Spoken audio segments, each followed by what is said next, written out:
हाय साଙ୍ଗ ମାନେ ସ୍ୱାଗତ କରୁଛ ଏକ ନୂଆ ଭିଡ଼ିଓକୁ। ଦେଖନ୍ତୁ ଇଏ ଆପଣଙ୍କର ଶ୍ରୀ ଜଗନ୍ନାଥ ସଂସ୍କୃତ ବିଶ୍ୱବିଦ୍ୟାଳୟ ତରଫରୁ ଆପଣଙ୍କ ୟୁନିଭର୍ସିଟି ତରଫରୁ ନୋଟିଫିକେସନଟି ଆପଣଙ୍କର ପବ୍ଲିଶ କରାଯାଇଛି 4 ତାରିଖ। ଠିକ୍ ଅଛି। କେଉଁଥିପାଇଁ ଦେଖନ୍ତୁ ଇଏ ଆପଣଙ୍କ ଶିକ୍ଷାଶାସ୍ତ୍ରୀ ବିଏଡ଼ର ଏଣ୍ଟ୍ରାନ୍ସ ଟେଷ୍ଟ ରିଲେଟେଡ୍ ଆପଣଙ୍କର ରହିଛି, ଯାହାକି ଆପଣଙ୍କ ଶିକ୍ଷାଶାସ୍ତ୍ରୀ ଏଣ୍ଟ୍ରାନ୍ସ ଟେଷ୍ଟ ଆପଣଙ୍କ ହେଇଥିଲା ଏବଂ ସେଥିରେ ପିଲାମାନେ ଆପଣଙ୍କର ଏଣ୍ଟ୍ରାନ୍ସ ଦେଇଥିଲେ ଏବଂ ତାର ରେଜଲ୍ଟ ଆପଣଙ୍କର ଫାଇନାଲି ପବ୍ଲିଶ ହେଇଯାଇଛି। ଠିକ୍ ଅଛି। ଦେଖନ୍ତୁ କେଉଁ କେଉଁ ପିଲାମାନେ କେତେକ ସବୁ ନମ୍ବର ରଖିଛନ୍ତି ଏବଂ ନମ୍ବର ଅନୁସାରେ ଆପଣମାନେ ସିଲେକ୍ସନ୍ ଆପଣଙ୍କର ହେବ ଏବଂ ମେରିଟ୍ ଲିଷ୍ଟ ମଧ୍ୟ ଆସିବ। କିନ୍ତୁ ଆପଣମାନେ ବୋଥ୍ ପେପରରେ କ୍ୱାଲିଫାଇ କରିଥିବା ନିହାତି ଆବଶ୍ୟକ। ଠିକ୍ ଅଛି। ତ ମୁଁ ଆପଣଙ୍କୁ ଦେଖାଉଛି। ଦେଖନ୍ତୁ ଏବେ ରେଜଲ୍ଟ କେଉଁ ପିଲା କେତେ ନମ୍ବର ସବୁ ରଖିଛନ୍ତି PDF ମୁଁ ମୋର ଟେଲିଗ୍ରାମ ଚ୍ୟାନେଲରେ ଅପଲୋଡ଼ କରିଦେବି, ଆପଣମାନେ ଦେଖିପାରିବେ। ଠିକ୍ ଅଛି। ଏବେ ଦେଖନ୍ତୁ ରେଜଲ୍ଟ କାହାର କେତେ ରହିଛି ମୁଁ ଆପଣଙ୍କୁ ଦେଖାଉଛି।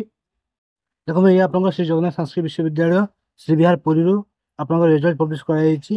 SSET ଆପଣଙ୍କ ଶିକ୍ଷାଶାସ୍ତ୍ରୀ ଏଣ୍ଟ୍ରାନ୍ସ ଟେଷ୍ଟର 2025 ଯାହା ହେଇଥିଲା ତାହାର ଆପଣଙ୍କ ରେଜଲ୍ଟ ପବ୍ଲିଶ କରାଯାଇଛି।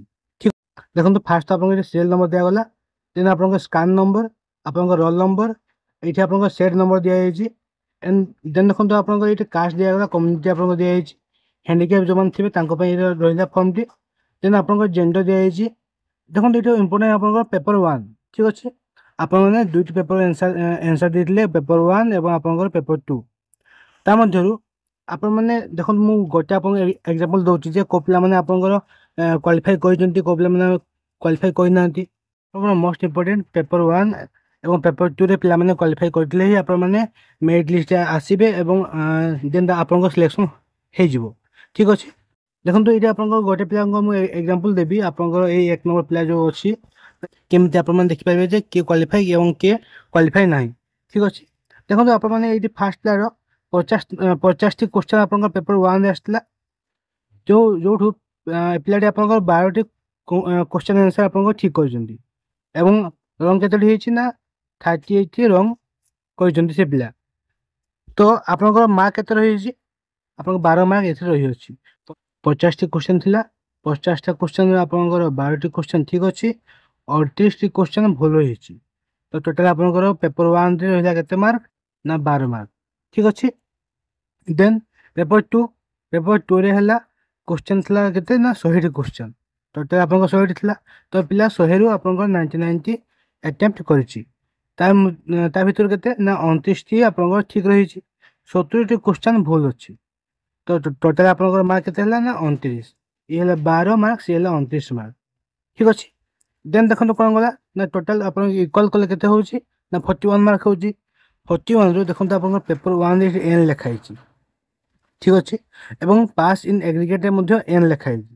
ତାମାନେ କ'ଣ ନା ଆପଣମାନେ ପେପର 1ରେ କ୍ୱାଲିଫାଇ କରିନାହାନ୍ତି। ଯେଉଁଠି N ଲେଖା ହେଇଛି ସେ ପିଲାମାନେ କ୍ୱାଲିଫାଇ କରିନାହାନ୍ତି। ମିନିମମ୍ ଆପଣମାନେ ଯେଉଁ 12 ମାର୍କ ଯେଉଁ ରହିଛି ତାର ହେଲେ କ୍ୱାଲିଫାଇ ମାର୍କ ଇଏ ନୁହେଁ। ମିନିମମ୍ ଆପଣମାନେ 35% ରଖିଲେ ହିଁ ଆପଣମାନେ ପେପର 1 ପେପର 2ରେ ଆପଣମାନେ କ୍ୱାଲିଫାଇ ହେଇପାରିବେ।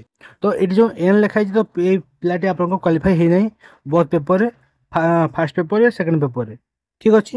ସିଏ ଆପଣଙ୍କର ମେରିଟ୍ ଲିଷ୍ଟ ନମ୍ବର କେତେ ଅଛି ନା 872 ନମ୍ବରରେ ଅଛି। ତ ଏ ପିଲାର ଆପଣଙ୍କର ସିଲେକ୍ସନ୍ ହେବାର ଚାନ୍ସ ନାହିଁ, କାରଣ 50 ଆପଣଙ୍କର ରହିଛି ସିଟ୍। ଠିକ୍ ଅଛି।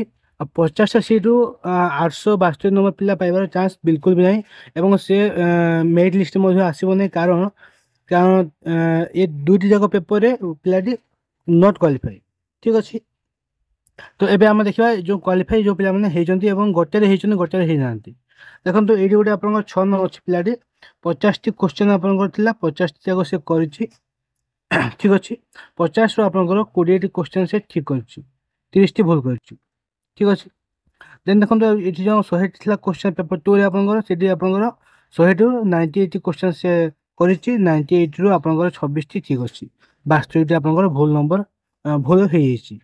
ତ ଟୋଟାଲ୍ ଆପଣଙ୍କର 46 ରହିଛି। ତ ଏଇଠି ଯେଉଁ ଆପଣଙ୍କର 20 ମାର୍କ ରହିଲା ପେପର 1ରେ, ସେଥିରେ ଆପଣଙ୍କର Y ଲେଖା ହେଇଛି।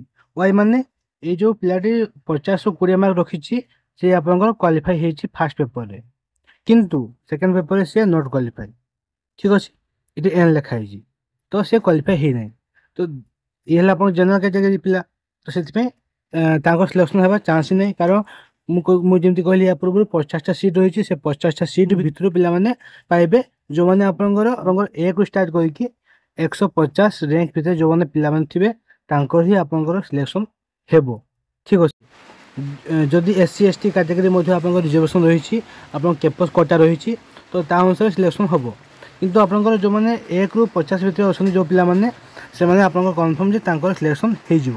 ଠିକ୍ ଅଛି, ସବୁ ପିଲା ନୁହେଁ, 50ଟା ପିଲା ସେମାନେ ନେବେ କାଟେଗୋରୀ ୱାଇଜ୍। ତ ଯେଉଁ ପିଲାମାନେ 1ରୁ 50 ଅଛ ତାଙ୍କର ଟିକେ ଆଶା ଅଛି ହେଇଯିବାର। ଠିକ୍ ଅଛି, ତ ଯଦି ଆମେ ଦେଖିବା ଏଇଠି ବହୁତ ପିଲା ଆପଣଙ୍କର ଏକ୍ଜାମ୍ ଦେଇଥିଲେ ଏବଂ ସମସ୍ତଙ୍କର ଆପଣଙ୍କର ରେଜଲ୍ଟ ପଳେଇ ଆସିଛି। ବହୁତ ପିଲା ନଟ୍ କ୍ୱାଲିଫାଇ ହେଇଛନ୍ତି। ଯେଉଁ ପିଲାମାନେ କ୍ୱାଲିଫାଇ ହେଇଛନ୍ତି ଉଭୟ ପେପରରେ, ତାଙ୍କୁ ଆପଣଙ୍କର ମେରିଟ୍ ଲିଷ୍ଟରେ ଆପଣଙ୍କୁ ସର୍ଟ ଲିଷ୍ଟେଡ଼ କରାଯିବ। ଦେନ୍ ଆପଣଙ୍କ ସିଲେକ୍ସନ୍ ଲିଷ୍ଟ ଆସିବ। ଠିକ୍ ଅଛି, ତ ଇଏ ଥିଲା ଆପଣଙ୍କର ଫୁଲ୍ ଇନଫର୍ମେସନ୍। ଜଗନ୍ନାଥ ସାଂସ୍କୃତିକ ବିଶ୍ୱବିଦ୍ୟାଳୟ ତରଫରୁ ଆପଣଙ୍କର ପବ୍ଲିଶ୍ କରାଯାଇଛି ରେଜଲ୍ଟ ଶିକ୍ଷାଶାସ୍ତ୍ରୀ B.Ed 2025ର। ତ ଆପଣମାନେ ଦେଖିପାରିବେ ଆପଣମାନେ କ୍ୱାଲିଫାଇ ହେଇଛନ୍ତି କି ନାହିଁ।